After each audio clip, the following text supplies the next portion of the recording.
mai multe puncte, nu să fac spectacol precum catalanii.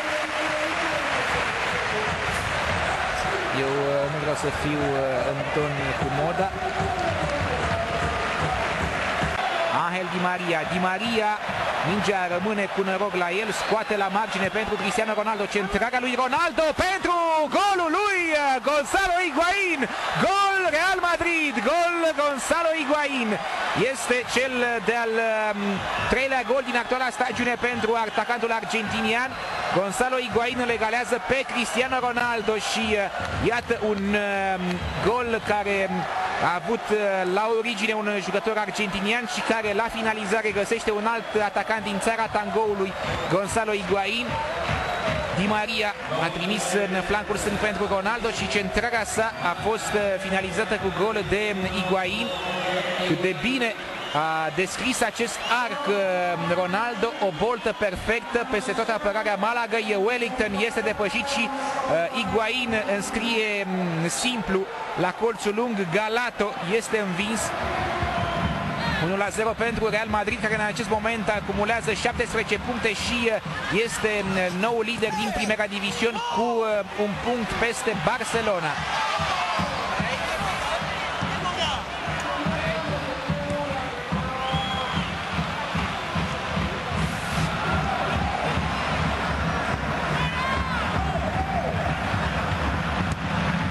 Pepe, foarte bine se opune portughezul.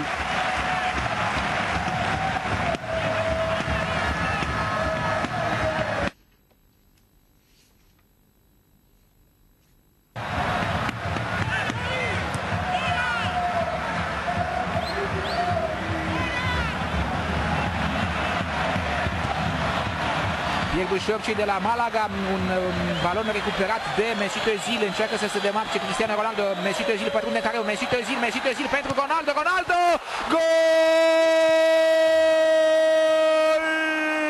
Real Madrid, gol Cristiano Ronaldo, 2-0 pentru Galactici, care în acest moment își asigură poziția de lider în Primera División. Mourinho pare tot mai mulțumit. Este al patrulea gol pentru Ronaldo în acest sezon. După pasa decisivă la golul lui Higuaín, iată-l pe Ronaldo răsplătit pentru eforturile sale de această pasă minunată a lui Mesut Özil, cel care a recuperat balonul pentru Galactici. Tot el a continuat faza, iar Ronaldo îndeplinește o simplă formalitate. 2-0 pentru Real Madrid, un gol care oarecum clarifică lucrurile. Să vedem ce se va întâmpla la pauză, ce decizii va lua Jesualdo Ferreira în tentativa de a relansa disputa. Am intrat deja în cele 60 de secunde suplimentare pentru această primă repriză. 2-0 pentru Real Madrid, care își confirmă statutul de echipă cu cel mai bun atac, însă în același timp Realul a câștigat foarte mult și în plan defensiv odată cu venirea lui Mourinho, care a impus o rigoare tactică fără precedent la Real și pentru care Galactici au fost și criticați de presa spaniolă. Mourinho, cu stilul său cinic și în același timp eficient. Penalti pentru Real Madrid, penalti scos de Mesut Özil și el într-o formă impresionantă a dat o pasă decisivă, a recuperat la faza golului de 2-0 și acum iată scoate penalti pentru Real Madrid. Un început cum nu se putea mai rău pentru cei de la Malaga. Iată atacul inutil al lui Edu Ramos. A fost o intrare hotărâtă. S-a agățat și Mesut Özil, a știut să scoată penaltiul și Cristiano Ronaldo poate să realizeze dubla. Ronaldo față în față cu brazilianul Galato. Cristiano Ronaldo și este 3-0 pentru Real Madrid. Intrase în careu înainte ca portughezul să execute penaltiul Am impresia Sami Khedira, însă nu mai contează, este 3-0 pentru Real. Ronaldo ajunge la 5 reușite în primele 7 etape și îl egalează pe cel mai prolific marcator din Primera în acest moment.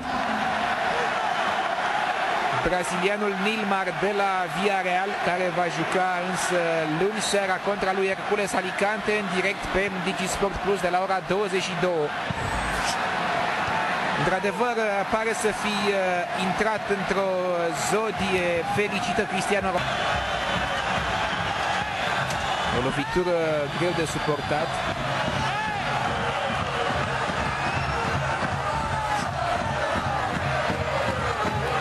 Xabi Alonso, unul dintre integraliștii lui Mourinho în acest sezon în Primera Division. Pericol și este 3-1. Gol marcat de Chris Stadsgaard. Fundașul danez reduce din diferență fără să stea prea mult pe gânduri Higuain.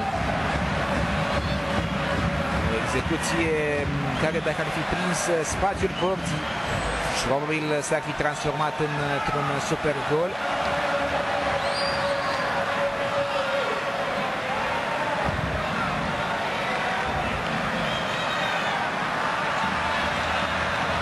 Rămâne 3-1 pentru Real Madrid, care, iată, este la al